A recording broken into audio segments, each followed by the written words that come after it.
Hello, Janksters. Thank you for tuning in to episode 3 of the MagicJank Podcast. My name is Graham. I go by HamHawks42 on the internet, and I am joined by the lovely Steve Alberto Jr. and Hollywood Pizza. So, how are we doing, gentlemen? Carlo, how you been, my friend?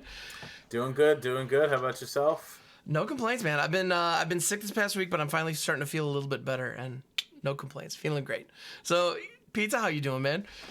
Pretty good, man. We just got a house this week, so I'm Let's pretty go. excited to move into there here in the next month. And life is just amazing.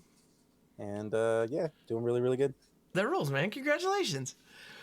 And as always, before we dive into the topics, we got some great stuff to discuss today. We have a lot of new cards. It's actually funny. Today we're talking about a lot of old cards that are being re-delivered to us in various methods. We're going to be talking a lot about Historic Anthology, Explorer Anthology, as well as some of the specifics on Commander Masters. But before we dive into the specifics, I want to give a huge shout out and a huge thank you to MagicJank.com, the host of this podcast and, you know, the company that makes this possible. So MagicJank.com is a website where you can buy and sell Magic the Gathering products and gear. It is your one-stop shop for all the magical necessities that we all need in our life. And honestly, the other cool thing is if there are any kind of products or any kind of services that you are interested in, jump into our Discord and let us know. If you don't see them on the website, there's a very real possibility that we might be able to make the right connections and make it happen. We're always looking for feedback and we're always looking to grow. We also have an amazing stream team. Links to that are in the description as well. And all three of us are actually members of the MagicJank streaming team. And I got to be honest, I'm really proud to be a part of it because it is an awesome community of content creators. So MagicJank.com, your sauciest cards, or no, sorry, the spiciest cards for your sauciest decks. I should have that in the back pocket. Sorry. Anyway, so I wanted to start things off. Let's get things kicked off with the anthologies specifically. So if anybody out there is not familiar, what Wizards will do is take a series of cards that are not currently on Arena, that aren't necessarily part of a new set that are coming out to Arena, and they'll just package them up in an anthology and sell them kind of as a bundle. And in the past, they've done it a lot with Historic. So if there's certain cards that they want to inject into Historic because they think it might shake things up in a fun, interesting way, it gives Wizards an opportunity to package us a product and sell us that with their gems, and we get brand new cards onto the digital client to play with. So cool, win-win. You know, gives us some new toys into Historic. Well, they're also doing it with Explorer as a way, theoretically, of kind of backloading into Pioneer. You know, the goal is ultimately to turn Explorer into Pioneer, and so they're using the anthologies, you know, again, in theory, as a way of taking Pioneer staples and injecting them onto Arena to make Explorer feel more like Pioneer until some utopian time in the future when we have the entire Pioneer card pool to brew with on Arena. I suspect that is many, many years away if we ever actually get there. But at the very least, Explorer, in my opinion, is feeling more like Pioneer every day. And they have Explorer Anthology 3 coming out to help kind of bridge that gap a little further. So in looking at these sets, let's start with Historic Anthology 7. So this is a new set coming out that has quite a few old school staples. Like if you've been playing Modern, or even if you're like me, haven't been playing Modern actively, but have been listening to, you know, pundits talk about Modern or watching Modern gameplay, you've seen these cards or you've heard about these cards, and they're definitely finding their way into the Historic meta now. So I guess Historic Anthology 7, now that we've seen everything, we know what's coming. How do you guys feel about it in general? And what are the cards that you're most excited for? Well, not to be biased or anything like that, but Team MagicJank did have 3 total previews for all of the anthologies, 2 of them being from Historic Anthologies.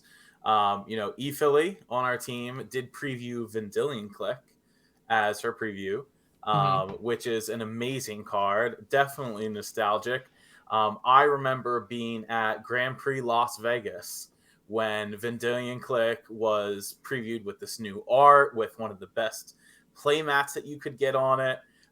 Definitely one of the chases. I remember sitting in a draft table with 8 people opening up that Modern Master set, and the question was, do I take this Tarmogoyf or do I take this foil Vendilion Click, or can I drop and take them both?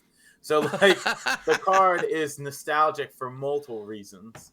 I'm not quite sure how much like gameplay in total that Vendilion Click will have in Historic, but it's definitely a worthwhile older card.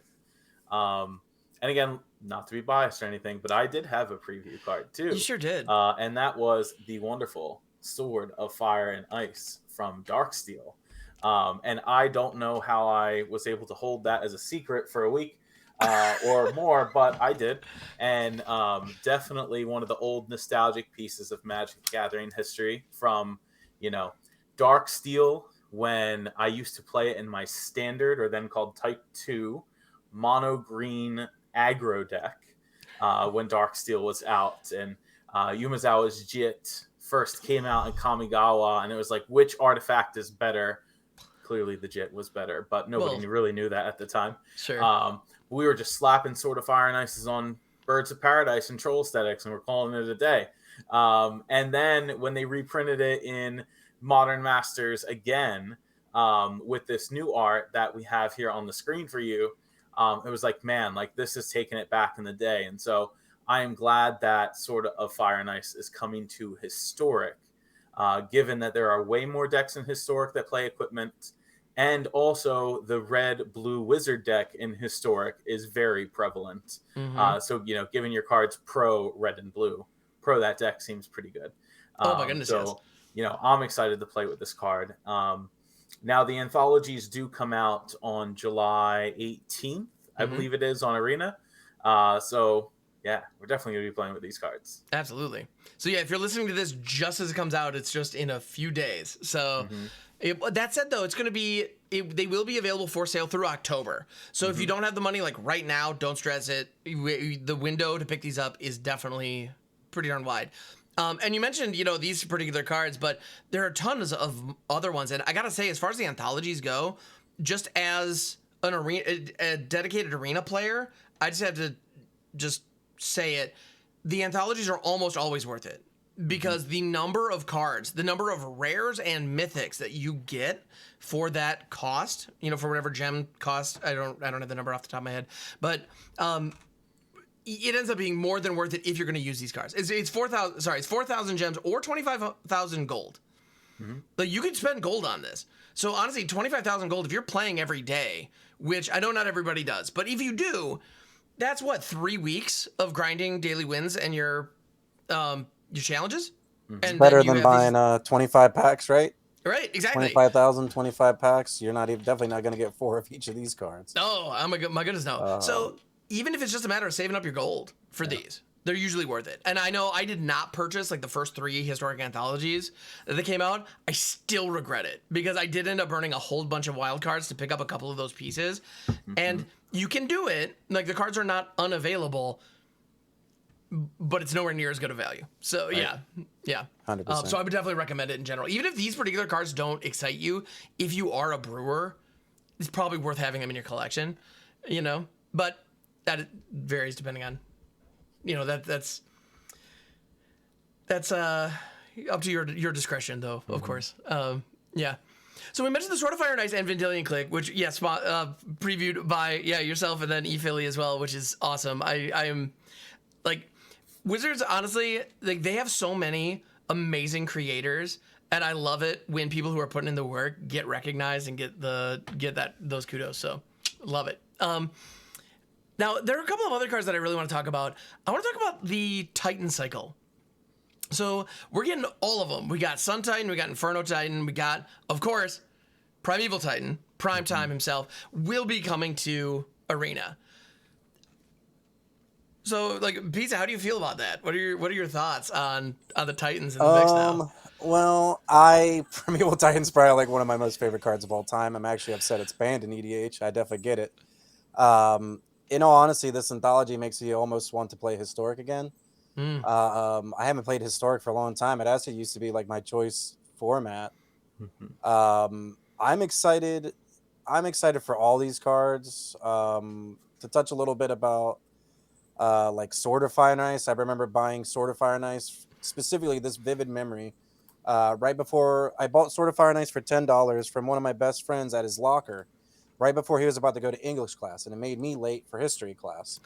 And I just remember being so excited going up to him and be like, how much do you want for the store? He's like, $10. I was like, oh my God, here's like my lunch money. Thank you so much. Right. And I was like, oh man, this is so cool. And like Vendilion Click too, like I remember I was also at Grand Prix Vegas, and like that playmat is just, even to this day, that playmat looks insane. Like the colors on that are just nuts. So getting the Titans too on top of that, like we were talking about like going down like memory lane with all these like cards, and the Titan cycle is actually like, besides probably the blue one, even though the blue one was played a lot in standard and part of like one of the best decks in standard at the time. These are like pretty exciting cards to see in the format, because what's really cool about Historic is that these cards end up having interactions with other cards and make other decks that you wouldn't normally see in paper formats. Because let's say Legacy is just kind of stuck with Brainstorms and Delvers. Modern stuck with Modern Horizons. So, you know, with Historic, well, there's a lot more cards that see a lot more play. Like Carlo's right. The equipment deck in Historic is completely different than what the equipment deck is in Modern. And there's also other cards, and, you know, Red Deck Wins is still a deck. Like, there's other cards in Historic that really make the format cool. And I think like with the additions of the cards like the Sword, the Vendilion Click, these Titans, it's pretty amazing, honestly. Like even though I don't play Historic, I get really excited because it makes me so happy that we're getting all these cards on Arena, because it means that I myself will probably play with these cards at some point, even if I'm not playing with them now. You know, maybe I'll boot up Historic, maybe I will. This makes me want to go build a Primetime deck, or you know, what if we eventually get Valakut on the client? Okay, well then, yeah, I'm going to want to go play that deck because I love that deck so much. So I think that I agree with you. The Historic Anthologies, for what the money's worth, is 100% worth it. They've always been worth it. Even if the cards are a little bit underwhelming, you know, 4 of every card for the 2,500 or 4K gems, which is like, I think a little bit more than like $25. It's like $30, I think. I think, it ends up being, I think, just shy of 25. It ends up being around $25. Yeah. So, I mean, for $25, I mean, if you spend $25 on Arena and just try to get some packs, you're not going to get 4 of every one of these cards. And all these cards are like better on even the commons, like a Repeal is like actually a playable card. Unearth is a card that the format could use. Wild Nacatl a card that the format could use. Bauble. Can we talk about Wild Nacatl for a minute? Absolutely. Like, for the amount of domain cards that we've had since Dominaria United on Arena, Wild Nacatl and Tribal Flames, hello, Territorial Kavu from a previous set. Like, this just slides right into like a cheaper domain deck. And hello, we have Leyline Binding. Like, there's got to be some really good kind of lower to the ground domain deck that's possible to be played in Historic. And the lands from Modern Horizons, like the Horizon Canopy lands, like those are all great. You know, whether you're playing like 2 in a deck or something like this, just to be able to draw a card in the late game. Giver of Runes, these are fantastic cards. You know, it's funny. There's so many. Like, I forgot Giver of Runes is in here, but yeah, sure enough, we've got the other one that blows my mind. I mean, like Bloodbraid Elf is coming in, like former Modern superstar Bloodbraid Elf, and then Tooth and Nail. Like, what? Yeah, I don't know. It's like, I remember Tooth and Nailing for Mephidros Vampire and Triskelion to win in Standard. Like, that was legit. Abunus and Platinum Angel. My Platinum Angel cannot be targeted. I cannot lose the game anymore. Right. And if you kill my Abunus, I will just cast Eternal Witness and get it back and keep it going. Right. Now And then start copying my Eternal Witness off the Kiki-Jiki. Yeah. Or reap and sow all your lands with my Kiki-Jiki Eternal Witness reap and combo. sow. Oh my goodness. This, Let's take me back. I love it. Well, and honestly though, I think from Wizards' perspective, the fact that they're hitting these notes, like they're triggering people's nostalgia, and they're doing it on Arena, I think is really smart. I think that's kind of brilliant, actually, because, you know, here we are as in-franchise invested players, excited to get get our hands on these on the digital client. But how many people, you know, played Modern Jund, you know, 5 years ago, 10 years ago, and are like, man, I'd really like to get back in there. Wait, Bloodbraid Elf is going to be on Arena? Wait, and Liliana the Veil is already there? Wait, and Tarmogoyf's here? Oh, I could just buzz on my old Jund deck. They'll get smoked, but they could do it, And now you can Bloodbraid Elf into Crucius. Oh, wait, stop. Wait, don't. My goodness, Don't what a combo. What a combo. What's really funny is like 2 cards on this Horizons or Anthology list were banned in Modern, and Wild Nacatl and Bloodbraid Elf at one point were banned cards, which is pretty hilarious. Wait, Wild Nacatl ate a ban? Yeah, in Modern's early format, when Modern first came out, the first tournament had this Bant aggro, kind of like aggro tempo deck. Okay. And what happened is that Wizards was aggressively still banning because the format was new, so they thought, oh my god, this Wild Nacatl deck, everyone's complaining about it. Ban Wild Nacatl. So they banned Wild Nacatl because they thought that the deck was like OP. They banned like all these cards, or they banned like 3 cards, right? I think in that banning. I don't remember what the others were, but they banned Wild Nacatl, and we were all like, what? That's like, we were all literally like, that's just weird, man. Like that card is like, doesn't even do anything. I mean, like, don't get me wrong, a 1-mana 3/3 is good, but like, I can't imagine that being a problematic card, It had a Curd Ape getting banned in extended vibes. Exactly. Oh, right. I remember where that. it's like, why are we banning Curd Ape? Curd Ape is a 1-mana 2/3. It's a card that dies to literally like terror. All of it. It dies like every removal spell print. Like, what are you doing?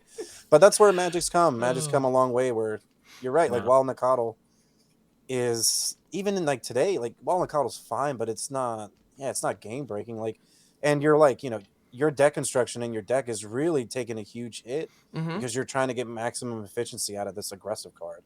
Right. It's not like you just rock out an untapped land that on turn 1 is an automatic 3/3. Like you gotta work for it a little. Granted, with the triumphs and whatnot, it's probably easier now than ever. But no fetch lands yet, Ham. True. So we can't fetch Shock and then have that Nacatl powered out on turn 3. We have to do it the hard way if we want to. I still want to, but yeah. But at the same time, I mean, turn 1, Jetmir's Garden. Turn 2, 3 through Wild Nacatl, like, seems good. I like that. I can get down with that. I mean, I see no problem with this. Or turn 1 Forest. You have a 1/1 Wild Nacatl. Then you play Jetmir's Garden or a dual land on 2. Like, anyway, the sequences are there. The card is a strong card, and the fact that it is a strong card at common, no less. So even if you're not going to take our advice and spend the gold or the gems on these anthologies, at the end of the day, this is a common wild card. Like that's practically free. Like this.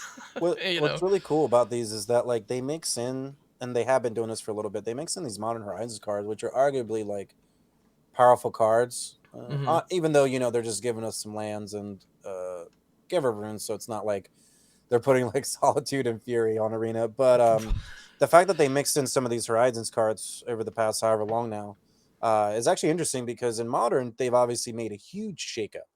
So it kind of speaks to the volume of like Historic's power level and Historic's kind of like variety, which I feel like you don't really even find in like the online formats anymore. But like there's so many decks, there's so much variety, and all the cards are powerful, so you can kind of almost like play whatever strategy you want. Whereas like even in Modern, you're kind of like tied into like 4 decks. You're like, okay, these are the best decks.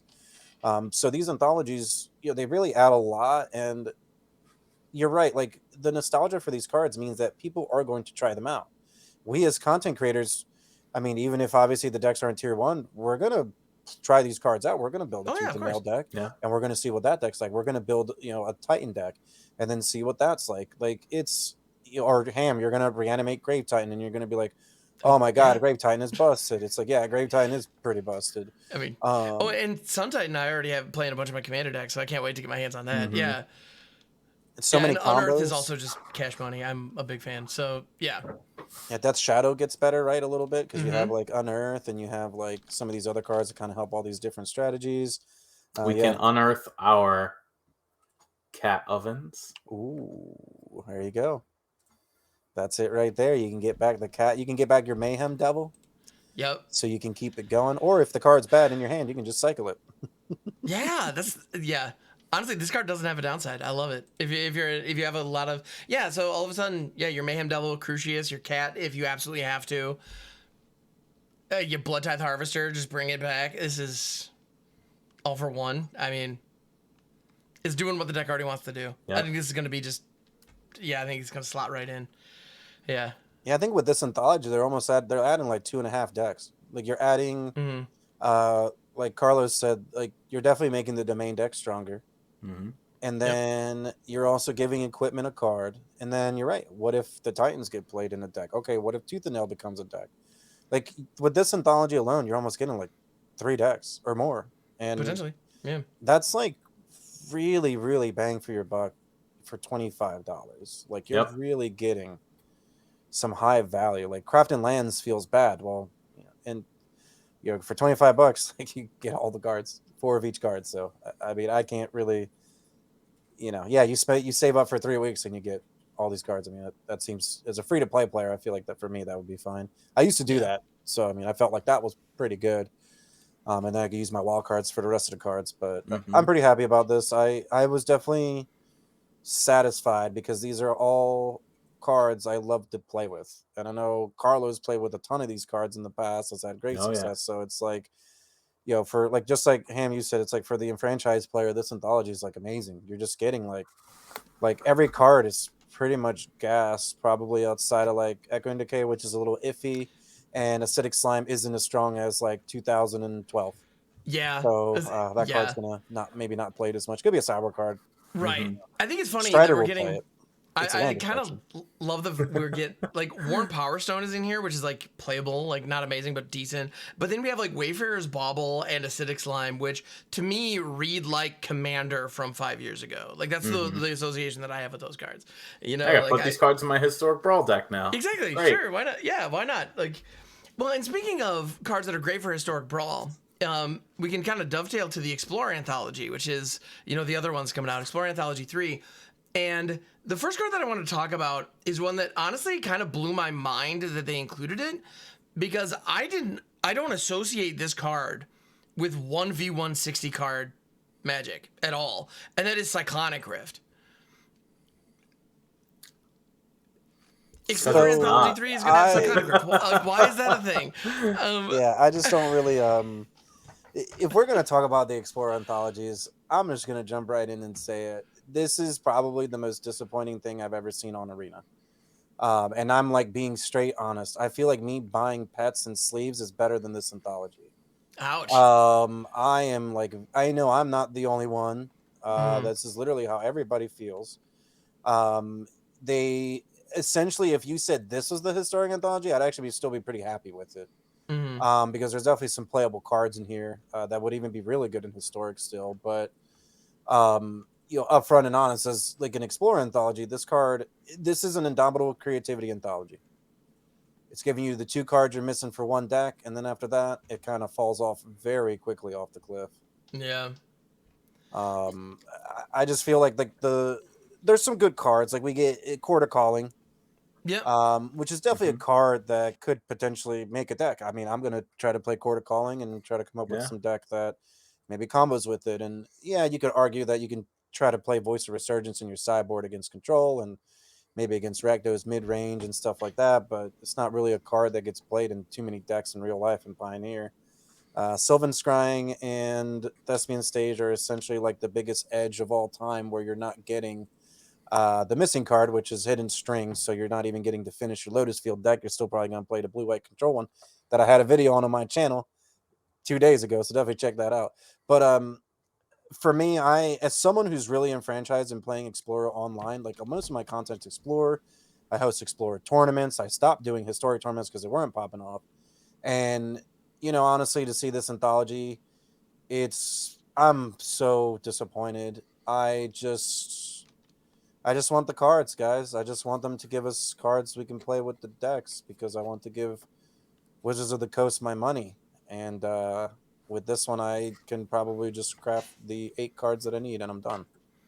If I wasn't a content creator, I could just craft the 8 cards I need, or 4 of each Waltzbind and 4 of each Xenagos, and I'd be done. So for me, it's kind of just like it's really upsetting. They definitely didn't pick any cards that are pretty much playable in the format. It's kind of just like a bunch of cards that they were like, what's legal in Pioneer for each color? Yeah, Shrapnel Blast, sure. That card used to get played in 2004. How about Abenakero Keep? That was in a red deck once.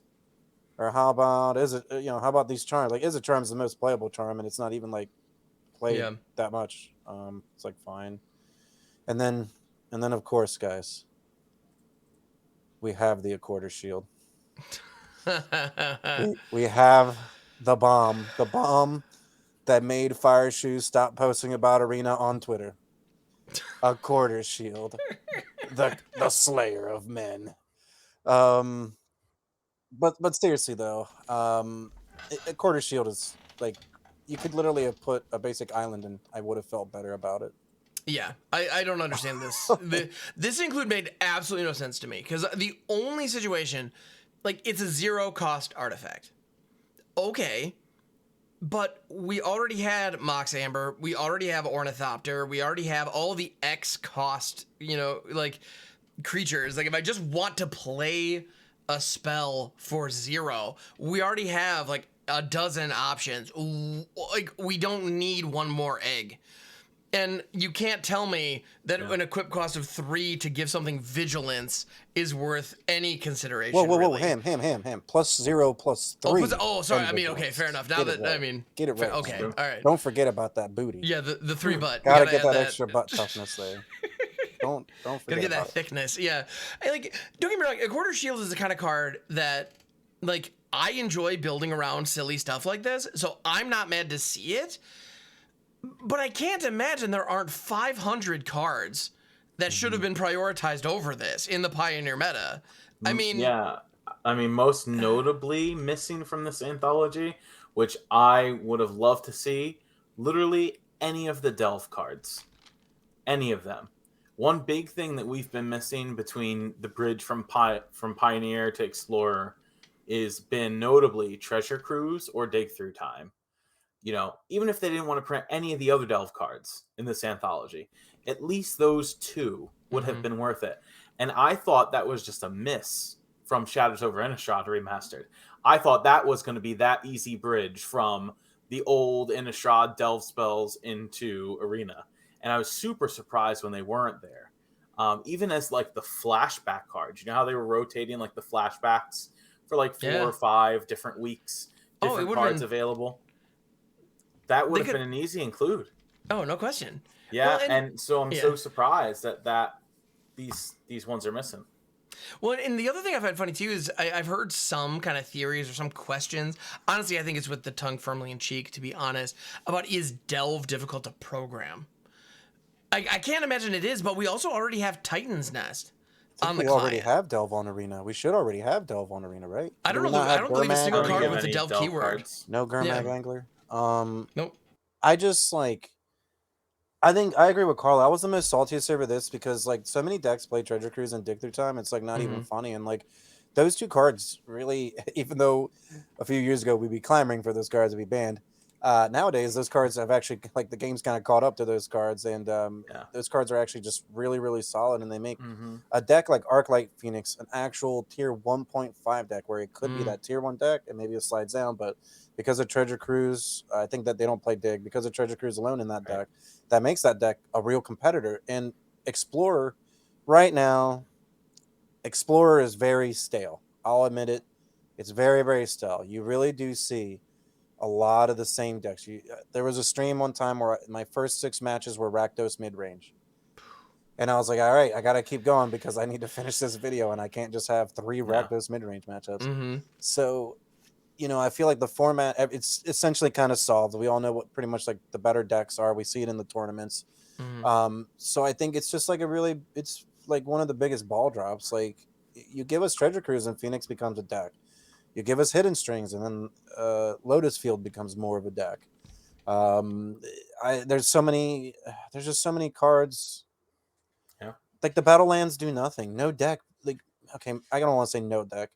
Maybe some deck out there plays the Battle Lands, but the Battle Lands literally don't do anything. They're just really bad Midnight Hunt lands at this point, right? Like, the Midnight Crimson Vow lands are better than those, and there's just it's none of these. It's 2 cards. This anthology is 2 cards, and for 2 cards, you can craft. You can use 4 mythics and 4 rares, and you can craft all these cards. And I think I'm just really let down, guys. Like I'm let down for 2 reasons. It's like Wizards, I just want to give you my money, so just make the cards I want.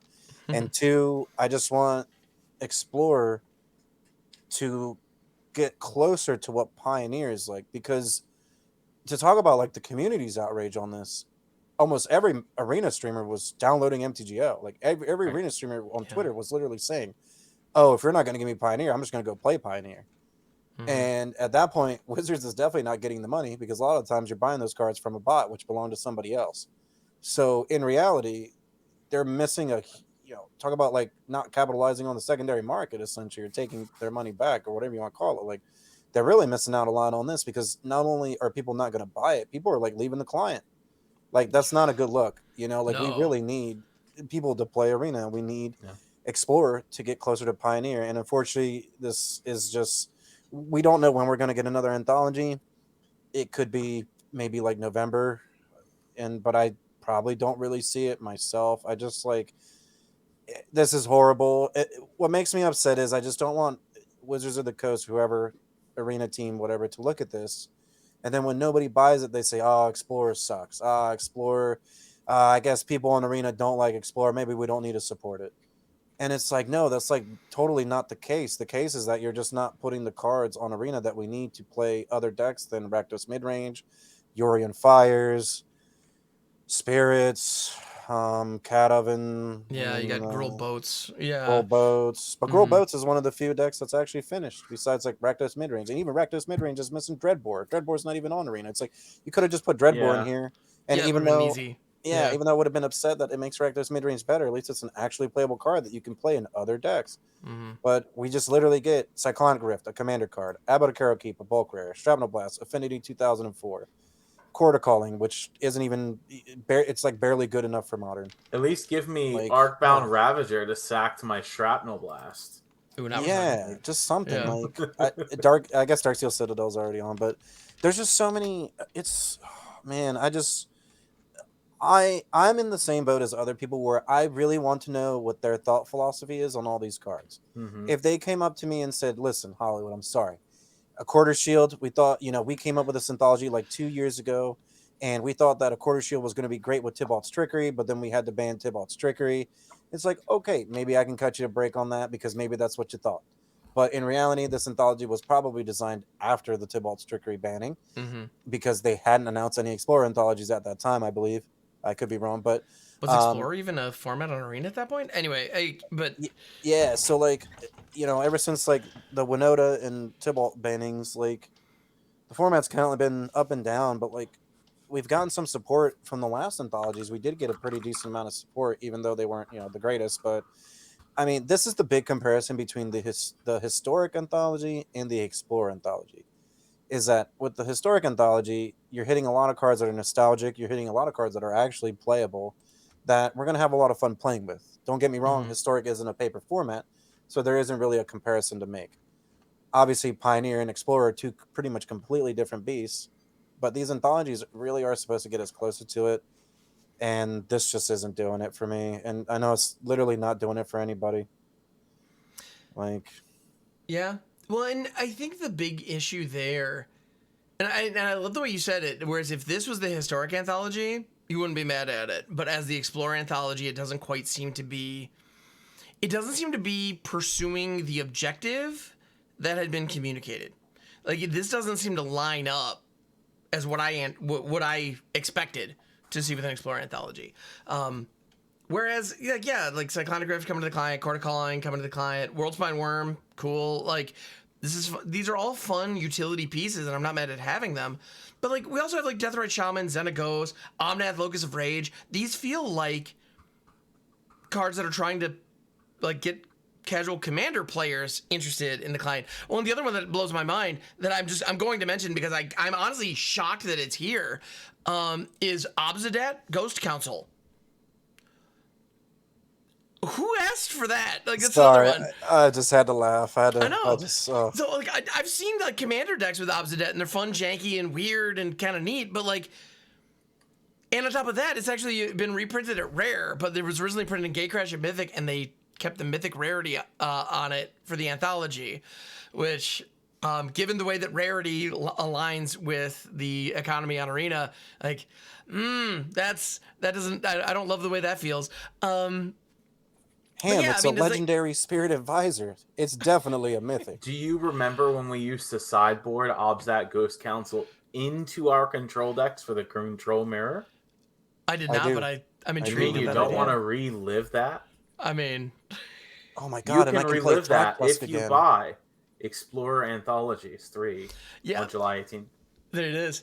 So it's funny, like, we're kind of giving a little bit of a... Oh, and we also... I want to give a huge shout out, of course, to... I'm a little late on this, but the Battlelands were actually spoiled by fellow MagicJank team member Damien F16, who actually, as we're recording this, is soldiering through a 24-hour stream like an absolute champ. So, Damien, we see you. Love you, buddy.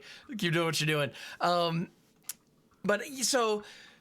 I don't know, like the anthology looks like it's an okay collection of cards for like jank brewers, but I can't imagine that Explorer is going to feel closer to Pioneer. Like on these cards, I think are going to see play in Historic before they see play in Explorer for the most part.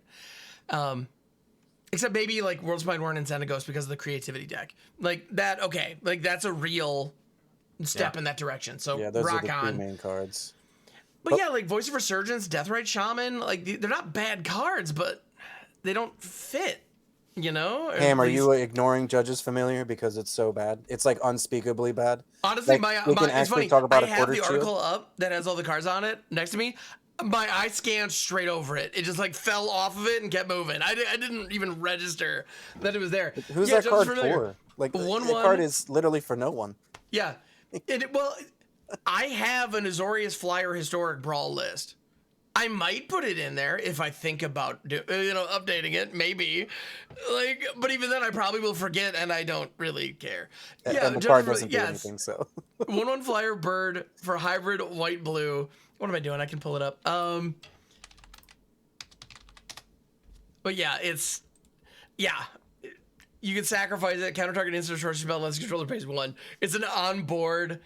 Like, it's just Return to Ravnica Remastered. That's all this is. It's Return to Ravnica Remastered. You get all the charms. You get World Spine Worm. You get Judge's Familiar. You get Deathrite Shaman. Almost every single one of these cards is from like Return to Ravnica. I hadn't thought of that, but you're dead on. Yeah. And then Voice of Resurgence is from Dragon's Maze.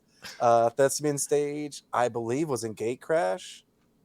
Yes. Obsidat.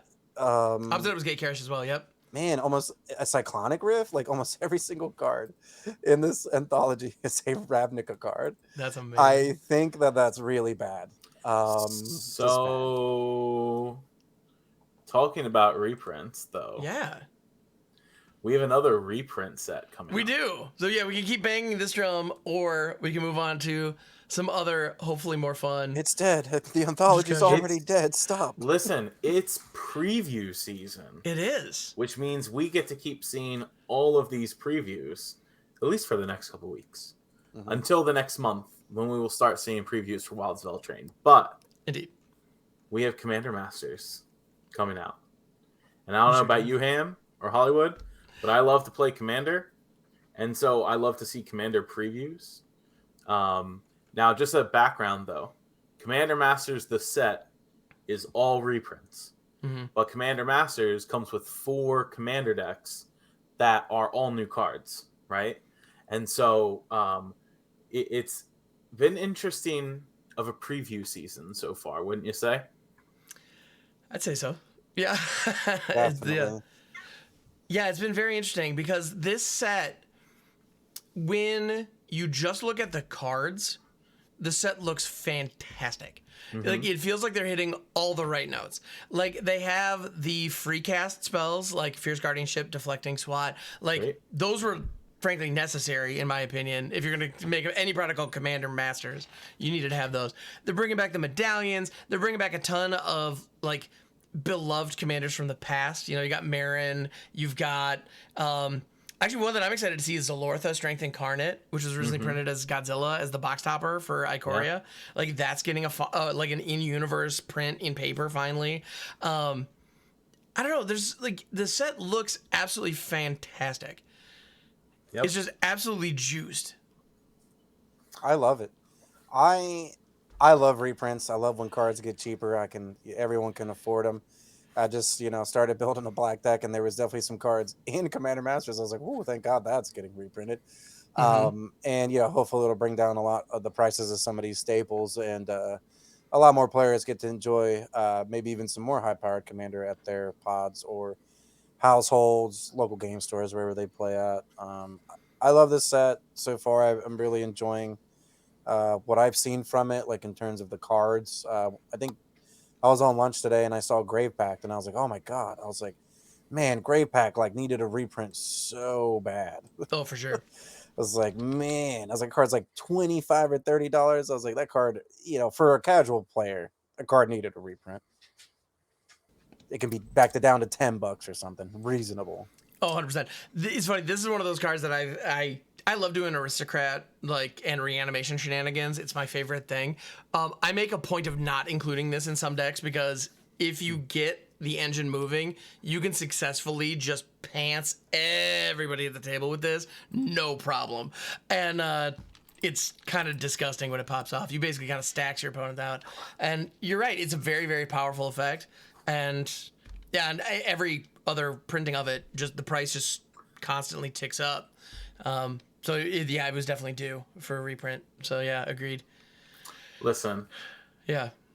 like I was saying before, I love reprints. I love the idea of Commander Masters. I'm not even going to touch on the very expensive price point that this is at because I think that pretty much speaks for itself. Mm-hmm.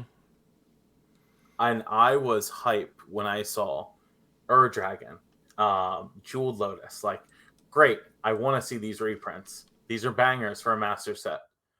But then I started seeing like a lot of bulk previewed. And for the price point, doesn't seem worth it. And, one thing that I heard a lot of on the Magic stream was about upshifts and downshifts. And some of the cards, I don't understand why they are upshifted.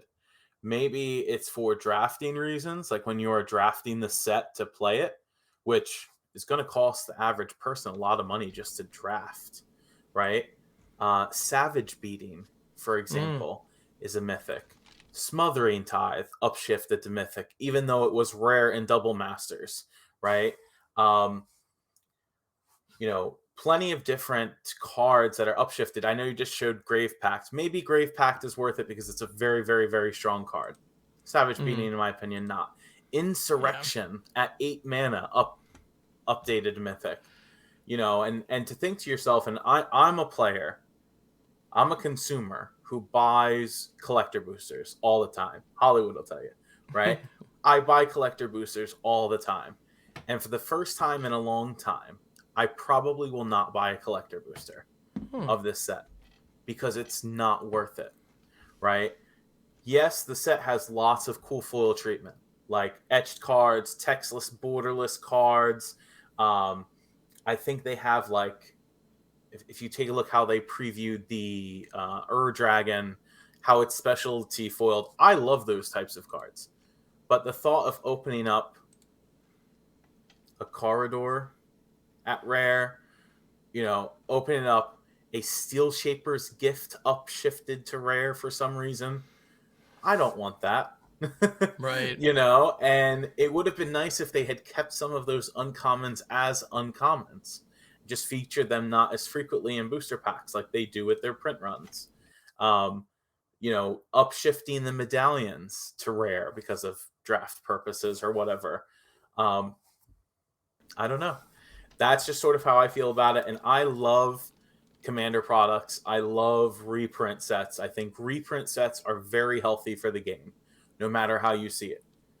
But when we take the price point, what it's at, to get a regular booster box of the set in comparison to how they've designed it so far that we've seen during this preview season, I don't I think it's hard for the common person to justify that. Yeah. Carlo, you don't want your 17th printing of Talrand? Hey, You don't, I love you don't want to Tolerant. open Talrand again in a booster pack and feel like it's 2022? I don't know. Which isn't that far ago because it I got feel reprinted last though year. that like Tolerant of a card is something that you will just see in every Commander product because it can always be that legendary creature that's randomly in a spells deck and you generate some value. It belongs in a precon. I'm not sure that I agree that it belongs in a regular booster pack anymore. Yeah, 100%, man. I think it goes in those really good built the ones we have at the store, the starter commander decks.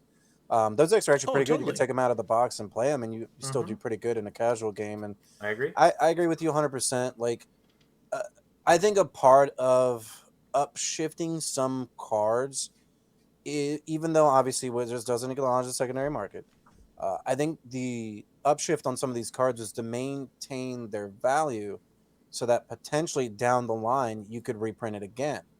Let's say that they did reprint Smothering Tide that rare, but then it drops too much. Well, now you can't really reprint Smothering Tide that soon because it'll really take a huge hit and go all the way down. Whereas if you reprint, I'm not defending it. I'm just saying this is potentially their logic. If you reprint Smothering Tide the Mythic, then Smothering Tide stays around the $20 to $30 mark. And you can say the same thing about Savage Beating, right? Savage Beating is another card that shouldn't be Mythic.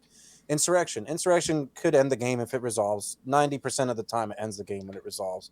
But that doesn't necessarily make the card Mythic. It's been a bulk rare. Well, it's like a $15, $20 card. It was originally a bulk rare, but it's been around that $15 to $20 range for a long time, and I think that's fine. But like making it Mythic, I think there's almost like a misconception if that's what their logic is, because making it Mythic doesn't even retain the value of that. Like that card is like an example.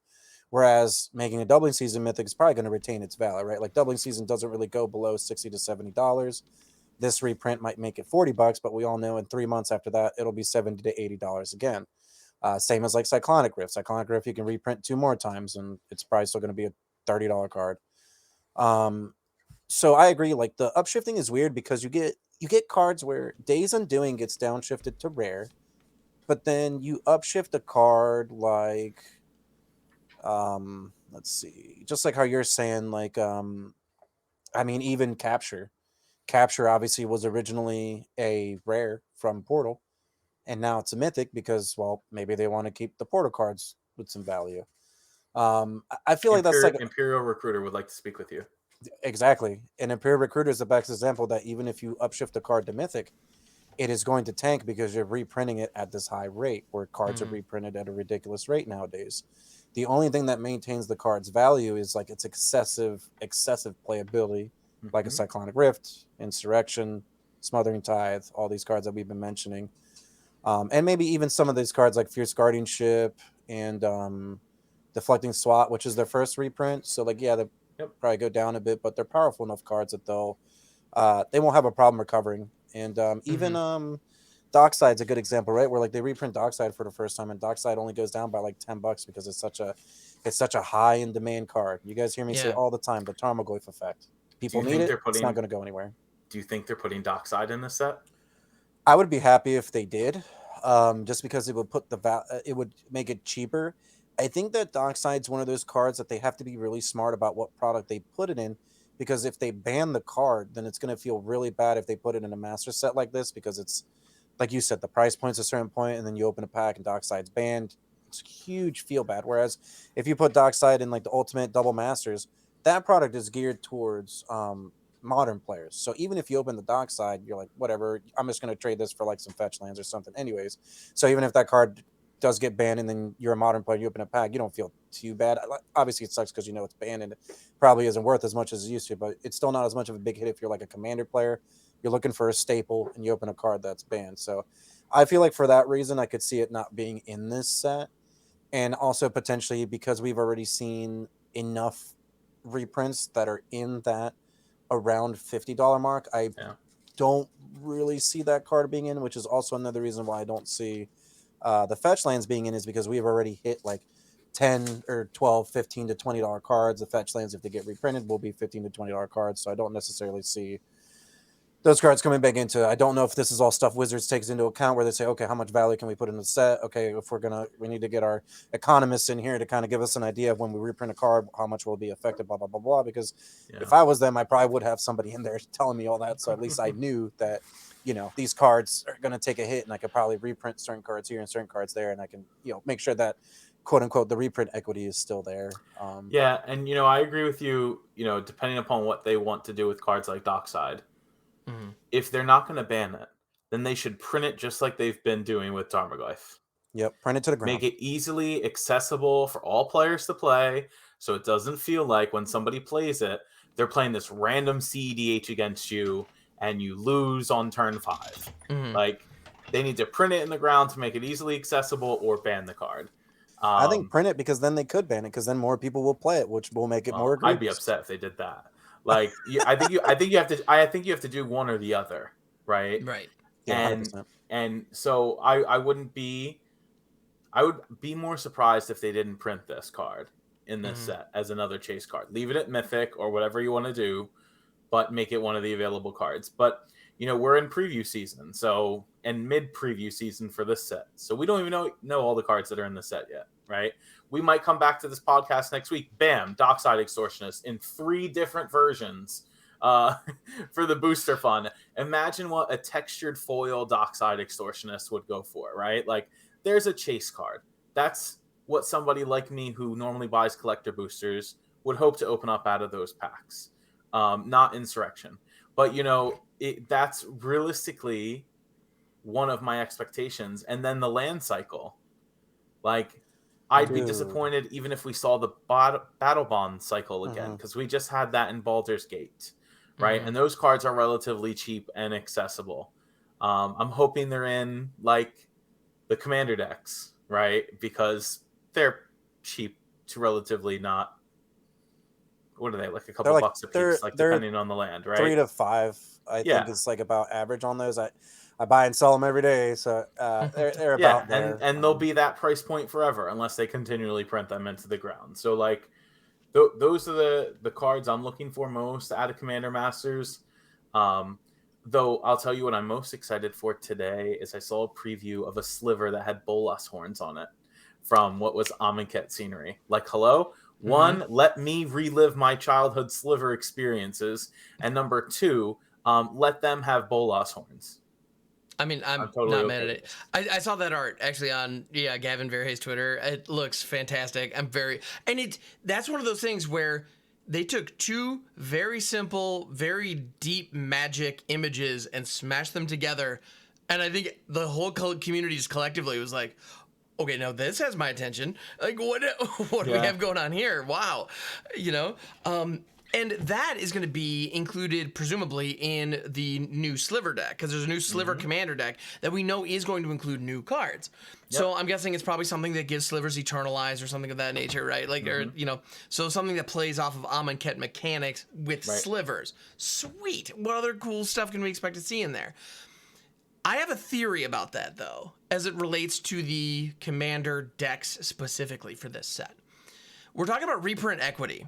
And we're talking about Wizards trying to make sure that their cards maintain value so they can print products in the future with reprints that are meaningful, that get people excited. And obviously, if they reprint everything into the ground, that just ceases to exist.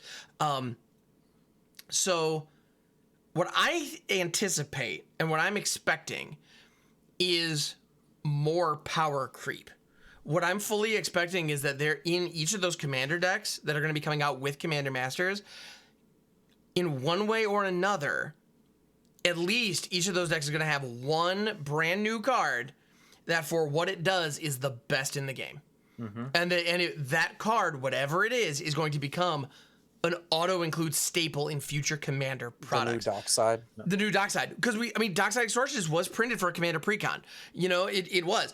Jeweled Lotus was printed in Commander Legends. There's nothing like Jeweled Lotus. It just is what it is. It is straight up Commander Black Lotus. Like, they're not even, they didn't even try to hide it. Like, it was just, that's what this is. Let's go. Yep. And, Arcane Signet, they printed that card to sell Brawl decks. And it was one of the strongest, one of the simplest rocks that we'd seen at that point. Ever.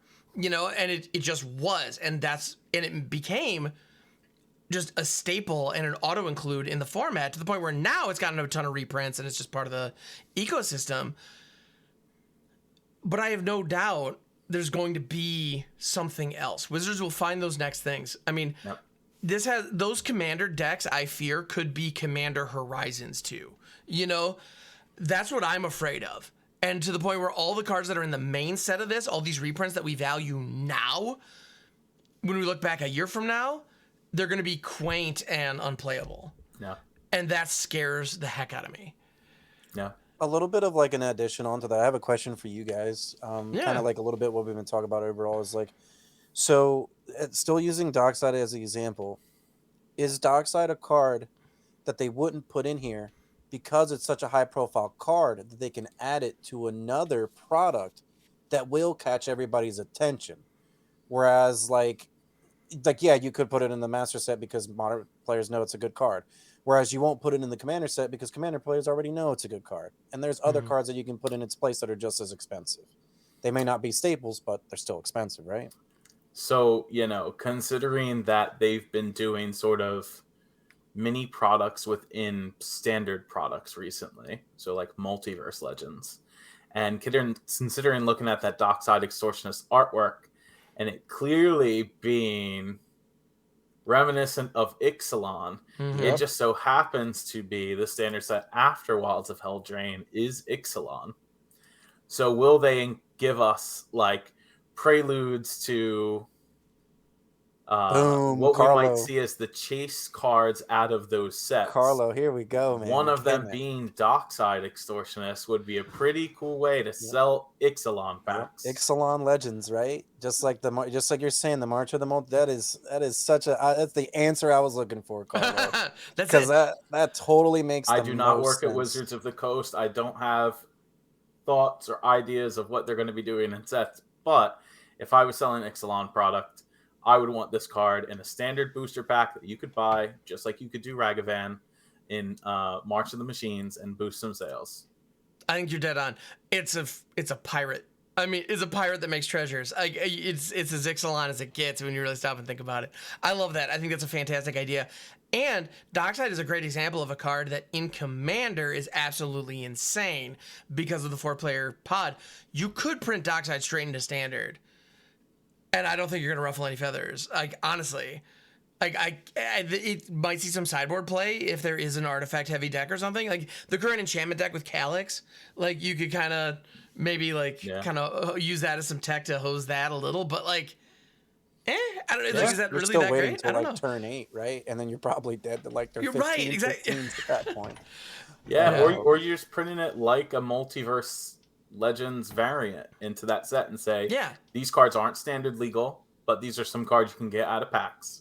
I could see it now as the preview card that they show on the Ixalan preview stream at like the end after they're done the stream, and they're like, boom. Yeah. Oh, by the way, here's our special card that you can get out of this set. Absolutely, I love it. I really think that we're like starting to figure out their trend, guys. I think that by diving into this Commander Masters, this like super crazy talk that we've had, we're like almost kind of envisioning what maybe some of their decision making is, and potentially what the future is for Commander. Because a few years ago, this is not a discussion we would be having. It would still be this set would probably be Modern Masters 3, or I think this would be 3, right? This would be Modern Masters 3, or maybe it would be Pioneer Masters, or maybe it would be Modern Horizons 3.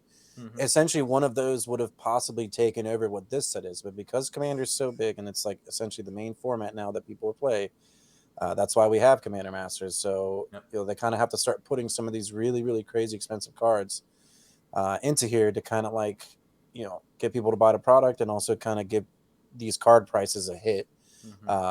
Like a Crater Hoof, which Crater Hoof's another staple that you could reprint that a bunch of times and it'll still be like a $10 to $15, $20 card. Right. So it's interesting. I mean, I really could see, just like you're saying, like maybe there's some cards that it's funny. You brought up the question of Dockside being in, and we almost kind of like sprouted like this idea of like, well, there's probably cards that they would rather put in something else because everybody knows what the card is, right? Whereas like if you reprinted, what's the demon? Archfiend of Despair. If you reprint Archfiend of Despair and you're like, guys, look, you can get this card in a booster pack, everyone would be like, what? I mean, when that card was spoiled for this set, everyone thought it was like a $5 card. It's like a $50 card or whatever, right? Yeah. So like even people who play Commander didn't even know it was an expensive card. So how are you going to put that card in like a Double Masters or a Multiverse Legends or what? Obviously it's not legendary, but you get what I'm saying. Like it's not a known card. Whereas like Dockside, Ragavan, Mox, whatever, Right. like whatever new cards that are good. Shieldred. And it's funny you mentioned that because I don't know, for my own personal experience and for what it's worth, this is the kind of stuff that I like. I want to see the cards I haven't seen before. I want to see you pop off doing something that I never would have expected. When somebody goes wide with tokens and then drops Crater Hoof, it's just like, okay. I mean, it feels like, listening to a stand-up routine that I've heard a dozen times already. There's nothing wrong with it. Sometimes it's comfortable and it can be fun to experience, but at the end of the day, like, I'm not laughing anymore. I'm not super jazzed about this because I know it's coming. Whereas, I don't know, these other cards can spice things up. That's actually one of the things I really loved about some of the most recent sets we've gotten. Like Lord of the Rings injected a ton of brand new stuff that we get to see do new things in Commander, which, I don't know, I love that. And I mean, that's not what you come to a master set for, to be fair. So, anyway. You actually make a really good point because overall, this podcast today is about reprint sets, and it's the same thing with like the anthologies, where we just want some cards. Like we actually want these cards, and we're willing to pay for them, and we will put out the money, or we'll put out whatever to get them. And it's like, well, so why don't you just put them in there? And that's kind of like what Commander, this set feels like. That's like what the other anthology sets feel like, because at some point, everyone's going to run out of money. And I don't know how they're going to keep affording all these products because they're just getting more expensive. Honestly, this is what I really enjoyed about Lord of the Rings set, outside of the Lord of the Rings cards. Like the special cards you could get in booster packs that are cards either we haven't seen reprinted in some time, cards that might have been targeted more towards Commander players saying, hey, buy this product. Not only are we giving you infinite legends, but we're giving you, Oboro, Palace in the Clouds, or the Ozolith, or Sword of Hearth and Home again. Those and Cavern Souls, like those were fire reprints, all in that slot in that particular product. And I think Wizards has been doing a phenomenal job at that, whether that's been in standard sets or other reprint sets, and a good amount of the secret layers. But it would be nice to see the cards that people want, the cards that people are going to play in the format, whether it's casual or competitive. Like I said, would actually play in the format. Think about that, because that's what the players want. Like they will spend the money for those cards. And you make a good point, Hollywood, that I'm willing to spend the money. Just give me what we want. If that means print some cards into the ground, then do that. Reprints are healthy. Large price points sway away some of your potential consumers. Yeah, if we're trying to get people in the command, like right now, to kind of go off something for like a little bit. Right now, I feel like the main issue that Magic itself, I talked about this recently at work and stuff, is that the main issue is that the player base is not getting younger. The player base consists of people like the three of us. We're getting older. We've been in franchise for a long time. We kind of expect something out of the game. We kind of expect something out of the company. Kind of expect something, even though we all understand it's a business, blah, blah, blah, all this other stuff. We definitely get that. At the same time, if you want to bring new players into the game, you really have to make all these cards accessible. Another comparison of a game is like Flesh and Blood. A lot of the reason people get turned off of Flesh and Blood is because Flesh and Blood is highly competitive. So if you even want to get into Flesh and Blood, you got to spend like $1,000, $1,200 just to get a deck. And it's probably like a decent deck, but not the best deck. But whereas in Magic, obviously Magic ranges from like I could build a deck for literally pennies to the dollar, or I can spend $15,000 and pimp out my Commander deck with all foils. And I think that if you're really trying to get new players and you're trying to grow the game, and if you're trying to grow it through Commander, then Carlo, you're 100% right. You need to reprint some of these cards a lot lower into the ground, so that way it gives people the accessibility to play these staple cards that they're going to see at the local game store, that their friend who can actually afford to buy the cards is playing and they're tired of it, right? They want to have just as much of an advantage, and everybody wants to be able to play. And you can't tell a new player that, oh, you want to play Commander? Well, unfortunately, my play group has decks that are around like $500. And it's like my decks aren't even that great. They just happen to be $500. And it's like, well, then how do I expect to play when every one of my friends has Mana Crypt, or every one of my friends is playing, Mana Vault is another one, or every one of my friends is playing Dockside, which we've been talking about. It just is like really big feel bads, and the barrier to entry is just way too high. Even if you're trying to buy the precons, because obviously when you buy the precon, you want to make that eventually you want to make that deck better, especially if you have like an emotional attachment to that deck. And it's not getting any easier by not reprinting the cards that we need. If every player wants to play with fetch lands, unfortunately they can't, because most of the half of the fetch lands are $50-$60 or 40 to $60, unless you're Windswept Teeth. And that's the same thing like Arid Mesa, how it used to be, but even all those are now $15-$20. And yeah, I can guarantee you there was an influx in Commander and on EDH Rec, and there was a big influx wherever where more people started playing the fetch lands, which also meant more people playing shock lands, which also means more, you know what I mean? All these other cards start to get played even more. And then now you're selling even more product, right? Because now people are cracking Ikoria and Streets of Capenna to get these tri-lands. So it all kind of like blends in with itself. And I feel like right now that's like where they're failing, is that the barrier to entry isn't getting any better. And they're not giving the cards that they need for the barrier of entry to get lower. Yeah. And unfortunately, I think that's why we won't see cards like Mana Crypt and Mana Vault put into the set, because it's meant to draft, and it would be kind of a feel bad if I draft a Mana Vault for my deck or a Mana Crypt for my deck and you don't. Even though there are other pieces of fast mana in the set, like Soul Ring, which I can have multiple of in my drafted commander deck, or Thran Dynamo saw a reprint, right? I'm not sure if they did preview Felwar Stone or not, but I believe they did. Yeah, they did. Yeah. So like there is faster mana in the draft format, but I didn't think they want to go as major as Mana Crypt and Mana Vault, and for that reason, I think they're not going to be in the set. I would be ecstatic if it is. Print the $200 card into the ground. Please, like, make it more accessible.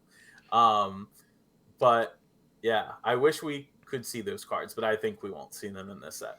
That's another card that's great in any master set. You put Mana Crypt in any master set, every Magic player knows what that card is. They know it's expensive. You can sell the set with just that card alone.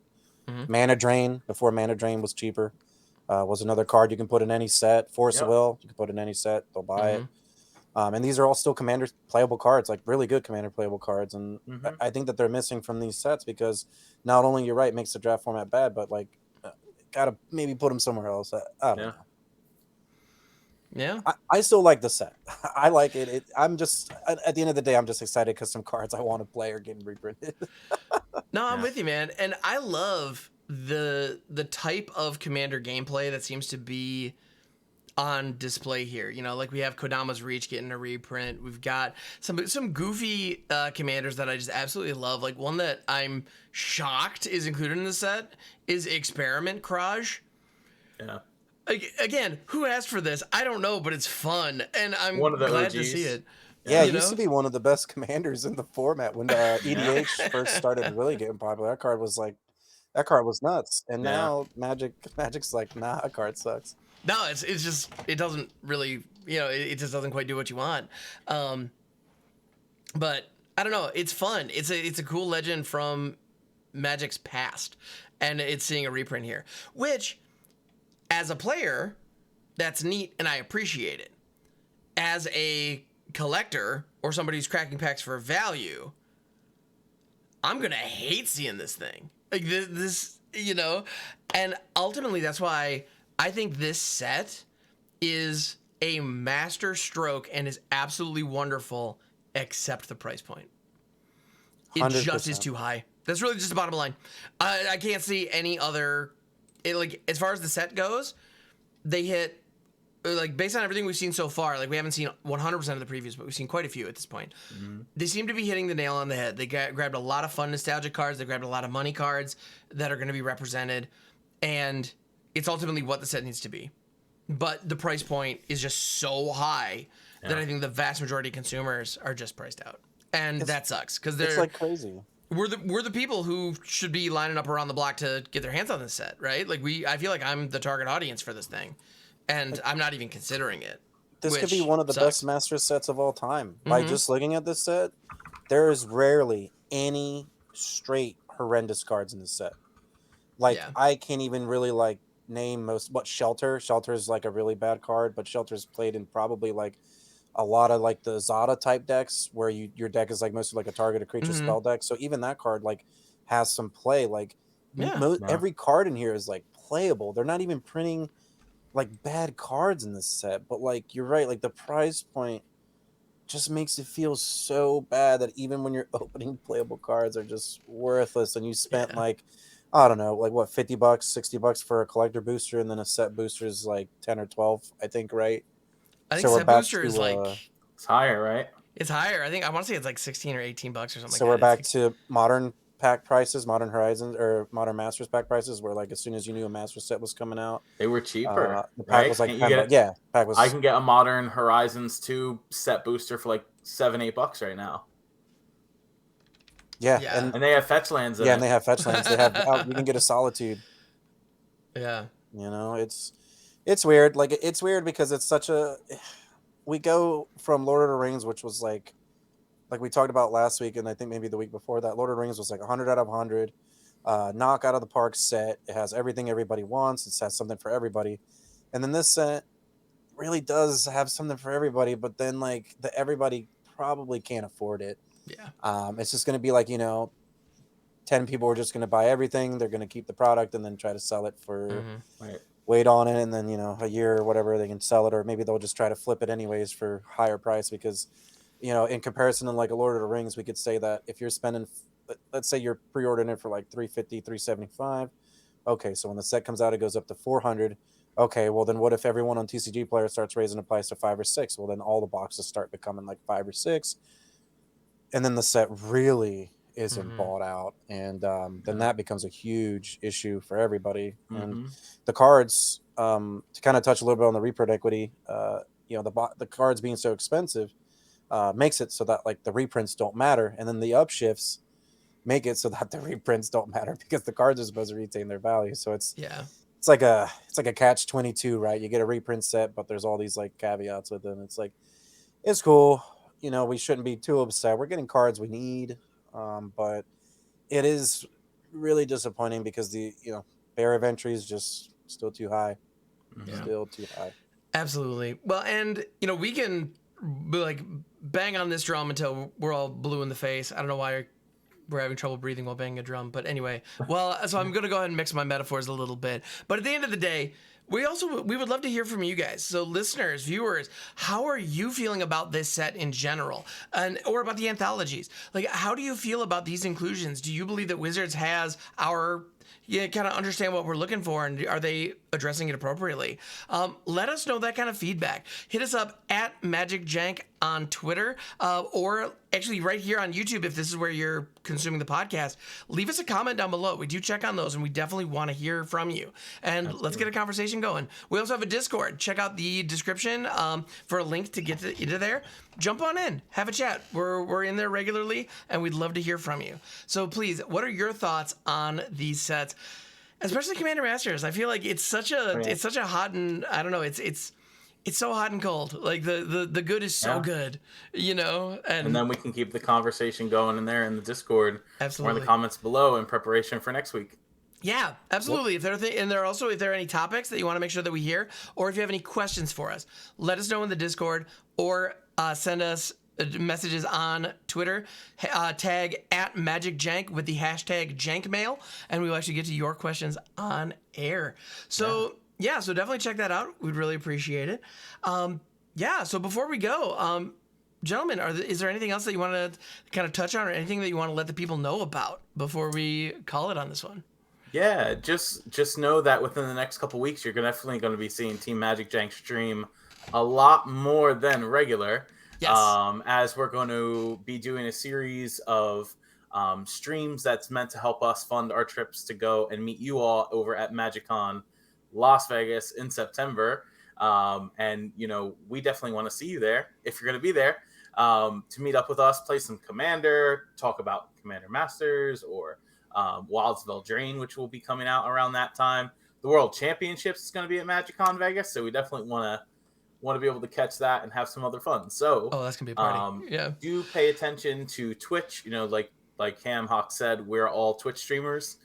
We would love for you to join us on our channels, and definitely check us out not only for our regular streams, but MagicJank's team on Twitch that's going to be streaming extra long and extra hard for you over these next couple weeks. 100%. Absolutely. Don't forget, everybody, this Sunday we have the Pizza Box Open Standard. It is free to play with cash prizes. 3 tournaments a month. All are always free. So definitely jump in on that. It's going to be this Sunday. The format's still feeling pretty fresh. A lot of variety in the format. So if you like competitive Magic, or if you kind of want to like dip your feet into what competitive Magic is like, there's no better place than my free events. Just because you get a mixture of play skill and the deck variety. So overall, it's always a really, really fun time. We're going to have some really, really awesome commentators on Sunday as well. So be on the lookout for that. And yeah, don't forget, it's free. There's literally no reason to not sign up. It's free. So absolutely. I mean, what are you going to be doing on Sunday? Afternoon, evening? Well, playing Magic, right? Yeah. Well, let's go play Magic there. It's great. And honestly, actually, so we have an upcoming standard event as of this recording, so that's coming up. But in general, I want to give a huge plug to the Pizza Box. That is that is Hollywood Pizza's tournament. His tournament series goes, is under the name the Pizza Box. Follow him on all the places. It is some of the best, most welcoming, while still being highly skilled Magic out there on the internet right now. It is so cool, and I know I'm honored to be a part of it. I often do commentary, and it's a blast. I honestly block my calendar if I can make it. I'm going to be there. It's the best.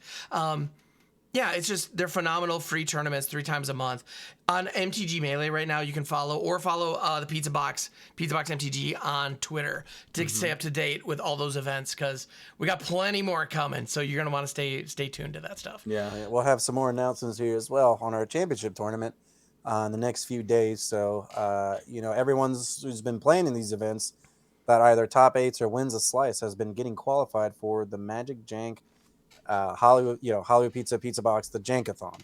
And a lot of people kind of, getting their feels out there, and they're like, ooh, what's this? Obviously. So, we're going to have more information, including the prize pool, the date, and everything like that. So, not only are we having events, but we have a stream team. We have a lot of awesome people on that stream team. And then we even have the esports aspect of it, which we actually have a whole tournament series that essentially builds up to this major event. And if this is something that you like, just like the Star City Games events used to be even playing Grand Prix like that, this is going to build up to something really awesome. And for free 99, a free tournament, you really can't beat that. Even if you top 8 and only make however much money that tournament was for top 8, then you're still getting an invite to maybe even win some more money down the line. So, I mean, it's just a really great opportunity to really get into competitive Magic. Just like Ham says, we get a really good mixture of casual. I've never seen that really in tournaments. Is you get some casual players, plus you get competitive players, and then some of these casual players still do really good and make top 8 or even take down the whole event. Oh yeah, and that's really awesome to see. We've seen some really curveball decks come out of nowhere and just be piloted expertly and just take the whole thing down. It's so fun when those storylines happen. Oh my goodness. Yeah. The Naya Runes deck was almost like a homebrew at that point. It was still pretty fresh when it took down 2 or 3 pizza boxes in a row. It was a really hot deck at that time. And there's I think a lot of people would miss about my tournaments is it's very meta shaping, right? You can have these events, these 5-0s on MTGO, you can have these 7 wins on MTG Arena, but they're not tournaments. What really shows how good a deck is a tournament. Because there's so much variance that goes on in these 5-0 events. You've seen some really bad decks, 5-0 MTGO event. Any deck can 5-0 MTGO event if you try hard enough. Any deck can get the 7 wins on one of these arena things. But for you to actually top 8 the tournament or even take it down, you have to really know your deck, and your deck has to be really good. And I think that those things really add on to what the meta ends up shaping into and makes everybody into more of a better player. So, this is all just only high EV here. You're just getting all this and it's free. So no reason not to sign up. There's going to be a link below. Check it out. Don't forget, get in on it, and come check me out on Twitch, Hollywood Pizza. So It's always a good time for sure. Love it. All right. Well, with that, I believe that brings us to the end of episode 3 of the MagicJank podcast. So yeah, Carlo, Hollywood, thank you so much. Appreciate you, gentlemen. And dear viewer, listener, thank you for joining us. We appreciate you, and we will catch you on the next one. Next time. Stay cheesy.